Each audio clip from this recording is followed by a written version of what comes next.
et bienvenue sur Couleur Papier. Nous nous retrouvons donc aujourd'hui lundi pour ce calendrier de l'Avent créatif promis. Et la carte que je vous propose aujourd'hui est relativement simple, elle a cependant beaucoup d'allure, j'aime beaucoup. Et puis comme je vais vous le montrer, elle est vraiment accessible à tous les niveaux, également des grands débutants en scrapbooking. Et je vous le montrerai même également des personnes qui ont très peu de matériel à leur disposition. Donc cette carte se présente comme ceci. Donc comme vous pouvez le voir, le fond a un effet métallisé. Ici j'ai utilisé notre papier champagne que je trouve juste magnifique, très élégant. Parce qu'il apporte du brillant évidemment, mais sans être clinquant. Donc je trouve qu'il est vraiment très très beau. Et puis donc on a nos petits sapins qui, comme vous pouvez le voir, ont beaucoup de relief, mais ils se remettent complètement à plat. Et donc la carte rentre sans problème dans une enveloppe. On a des petits nœuds à la fourchette évidemment, c'est ma marque de fabrique. Et puis à l'intérieur, juste un petit message et un petit pourtour avec un point de piqûre. Là encore, ça fait partie des petites choses que j'aime beaucoup, qui apportent une jolie finition et qui donnent un rendu plutôt joli.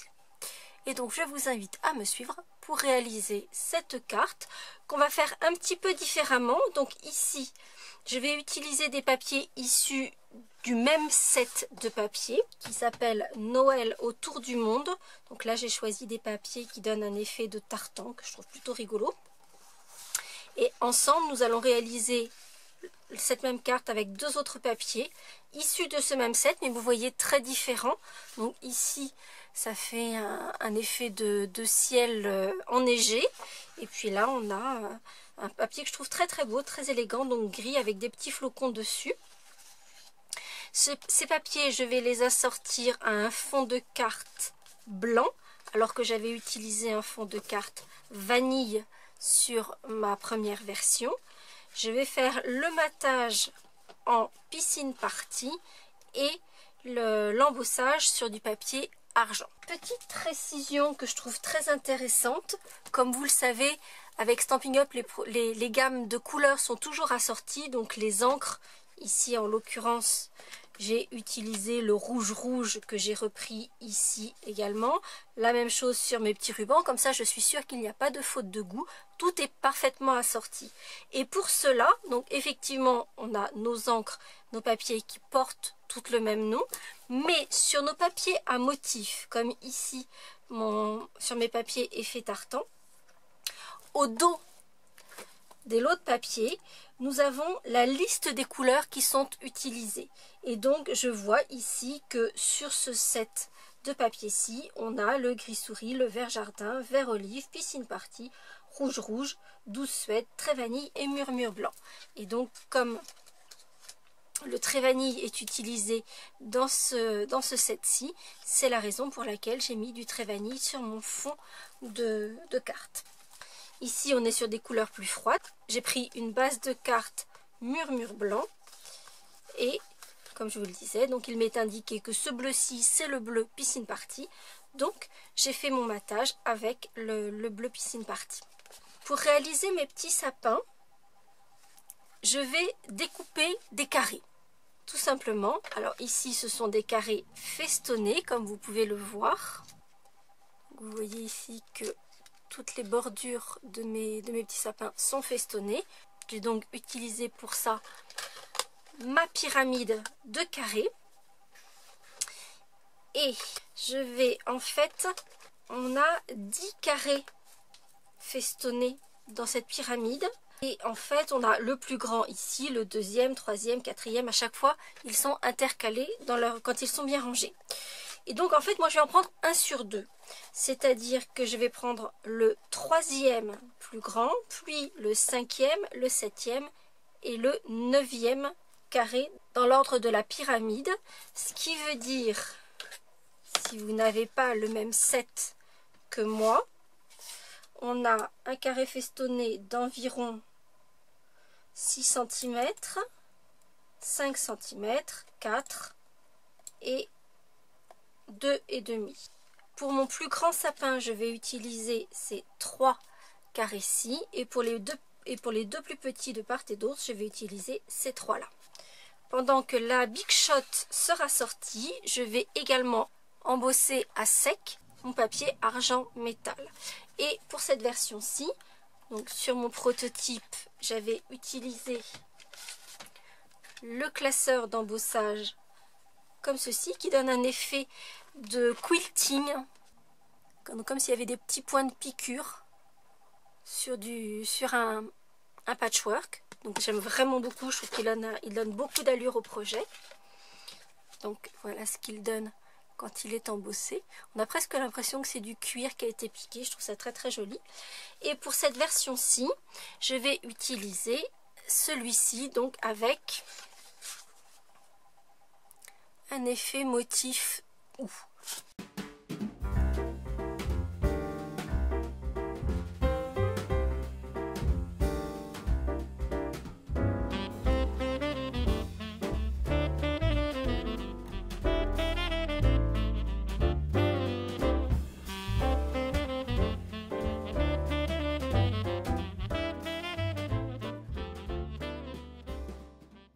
Et voici donc tous les éléments dont j'avais besoin avec ma Big Shot. Donc mon fond tout embossé avec mon aspect ou qui est vraiment superbe. Je ne déroge pas à mes petites manies et de façon à ne pas voir la tranche blanche de mon papier métallisé, je vais juste la coloriser ici en gris souris avec mon marqueur pour que ça fasse une jolie transition sur ma carte.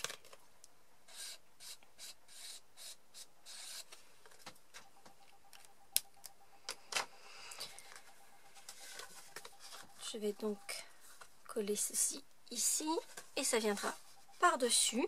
Je vais juste donner un petit peu de relief donc sur mon panneau de matage et je vais ancrer le pourtour en ton sur ton, donc avec l'encre piscine party. Comme je vous le disais, c'est l'avantage d'avoir nos produits complètement coordonnés. On va pouvoir passer à la partie origami, d'où le nom de cette carte, donc avec nos petits sapins. Et vous allez voir, c'est très très simple. Je vais vous le faire sur le plus grand des carrés, comme ça vous le verrez mieux. Donc la première chose, on va plier notre carré en deux sur la diagonale. Et on va bien écraser cette pliure. On va ensuite ouvrir notre carré et plier à nouveau en deux sur la diagonale et cette fois-ci dans l'autre sens, donc sur la deuxième diagonale.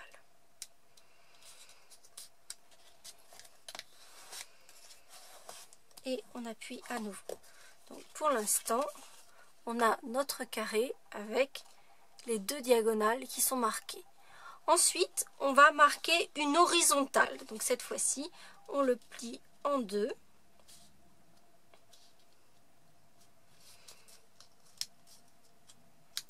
Dans ce sens-ci. Et à nouveau, on appuie bien notre marque. Donc on obtient ce motif-là.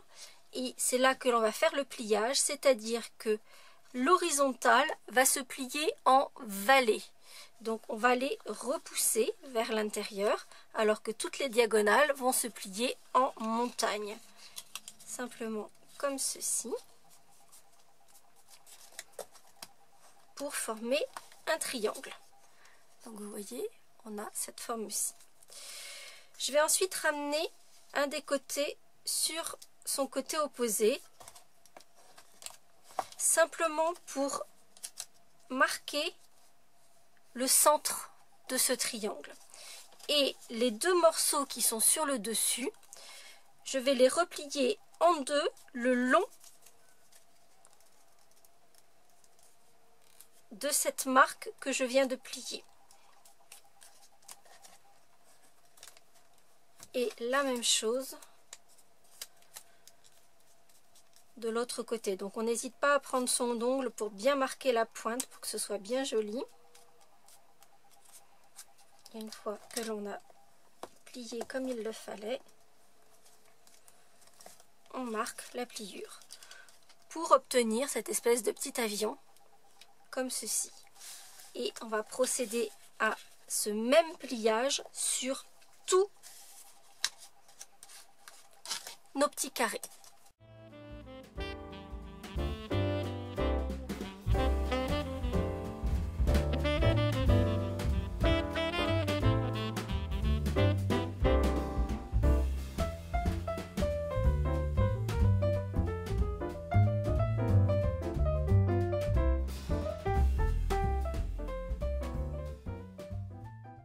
J'ai maintenant tous mes petits pliages de réaliser.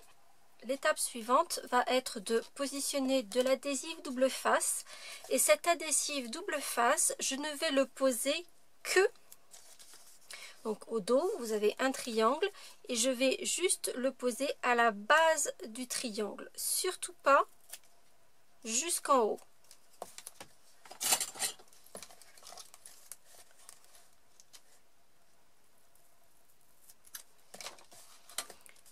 Donc, vous voyez, juste comme ceci.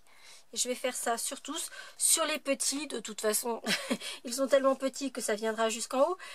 Mais sur celui qui se trouve à la pointe de notre sapin, on peut aller jusqu'en haut, ça n'a aucune importance.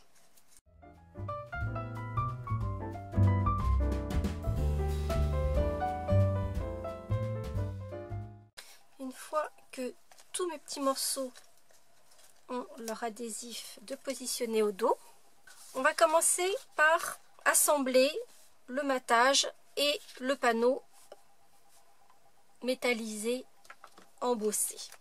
Donc pour cela, je vais simplement utiliser de la colle multifonction.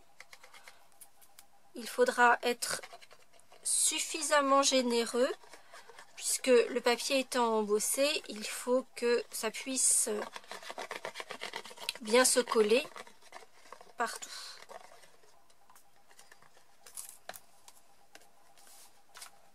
Et on va le coller en laissant les 2-3 mm tout autour de notre panneau de matage.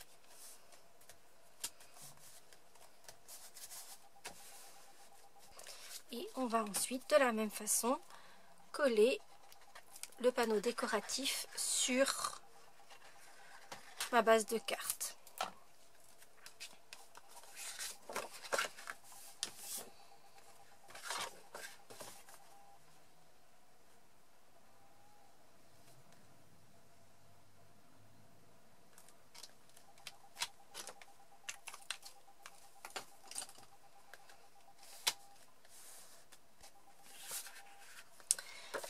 Pour coller mes petits sapins, mon astuce, c'est que je vais prendre une règle, un réglet, et je vais le positionner au bas de ma carte. Ainsi, ça va me permettre d'aligner correctement mes sapins qui sont à l'extérieur et m'assurer qu'il y en ait qui soient bien alignés les uns avec les autres. Je vais donc positionner d'abord les deux plus grands pliages de mes sapins extérieurs. Et donc, comme vous avez pu le voir, on a mis donc de l'adhésif uniquement sur la partie du bas du triangle. Donc, je vais me servir de ma règle pour positionner mon petit origami bien aligné sur la bordure de ma carte.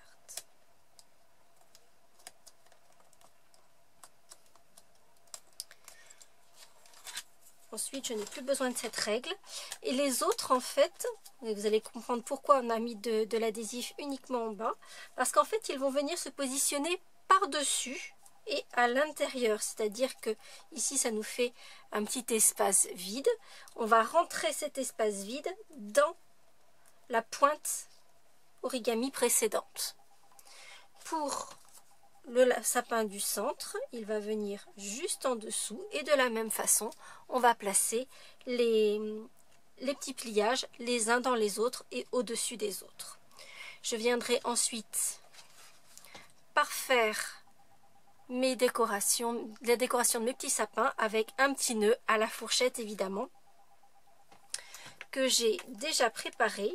Ils sont là. J'ai mis 3 petits nœuds à la fourchette.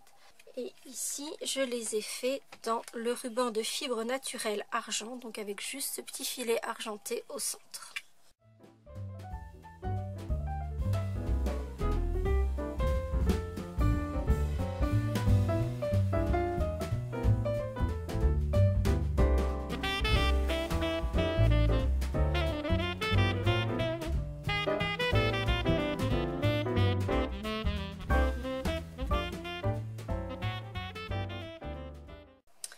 Comme vous pouvez le constater, pour que vos sapins soient vraiment jolis, il va falloir prendre soin de bien aligner la pliure qui est sur le devant. Pour finaliser mon projet, je vais tamponner le message, donc nos meilleurs vœux. C'est un tampon qui est issu de ce set qui s'appelle Cloche de circonstance. On aurait pu mettre le Joyeuse Fête que je trouve aussi très joli. Et puis vous avez plein de petites cloches qui sont vraiment mignonnes, qu'on peut utiliser dans d'autres circonstances effectivement, puisque les meilleurs vœux peuvent être pour un mariage. On pourra utiliser ces petites cloches pour des projets de Pâques par exemple. Enfin voilà, il y a vraiment plein de petites choses que l'on peut faire avec ce set de tampons. Donc je vais réutiliser ce même message nos meilleurs vœux que je vais tamponner pour être assorti à mon projet, donc en coloris piscine party. Et puis je vais faire mon petit point de piqûre tout autour de ma carte pour une jolie finition.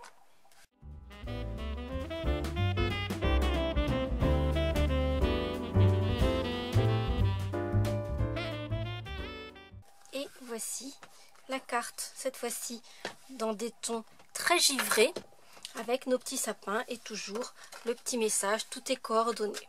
Ce que je vous disais dans ce projet, c'est qu'il est relativement simple à faire, comme vous avez pu le constater.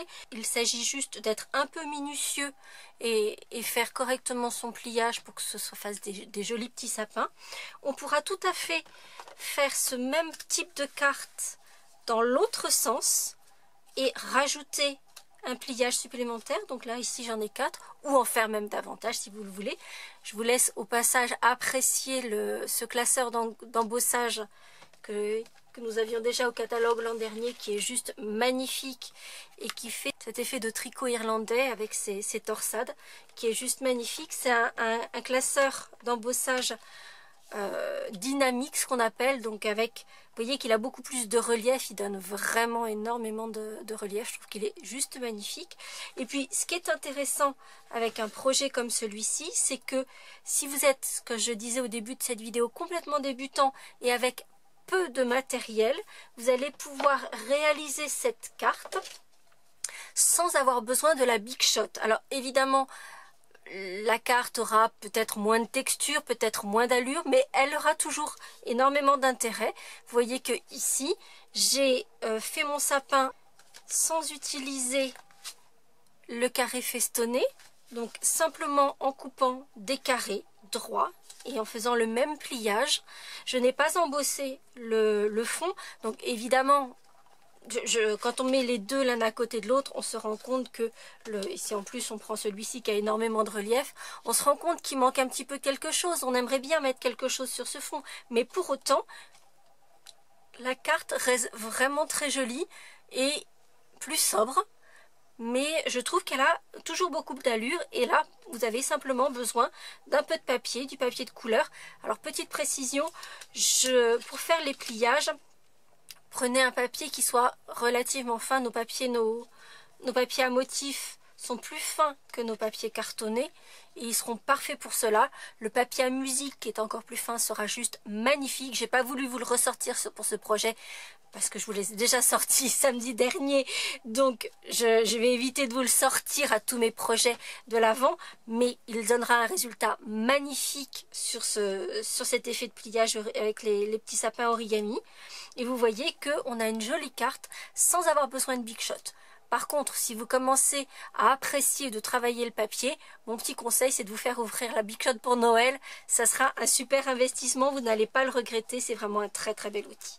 Donc, voyez, avec 3 petits sapins ou un grand. Donc, pour la version avec 4 sapins, j'ai simplement utilisé le plus grand des dice de ma pyramide. Donc, j'ai utilisé le 1, 3, 5 et 7 dans la pyramide. Mais vous pouvez le faire à peu près avec toutes les dimensions. Si vous coupez vos carrés, comme je l'ai fait ici sans utiliser une matrice de découpe, vous allez juste les faire avec 1 cm de moins à chaque fois pour donner cet aspect de réduction du sapin. J'espère que ce projet vous aura plu. Si c'est le cas, vous n'hésitez pas à mettre un petit pouce en l'air et on se retrouve mercredi pour de nouvelles aventures créatives. À très bientôt.